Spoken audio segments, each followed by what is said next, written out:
সাহেব, তোমার সেই ইংরেজি সুরে এখন বাংলা গান।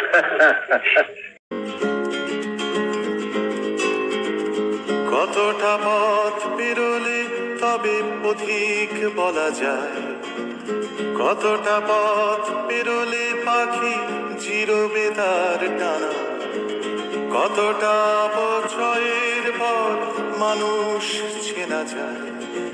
প্রশ্নগুলো সহজ আর উত্তর তো জানা। কত বছর পাহাড় বাঁধে ভেঙে যাবার আগে, কত বছর মানুষ বাঁচে পায়ে শেকল পরে। কবার তুমি অন্ধ সেজে থাকা অনুরাগে বলবে তুমি দেখছিলে না তেমন ভালো করে।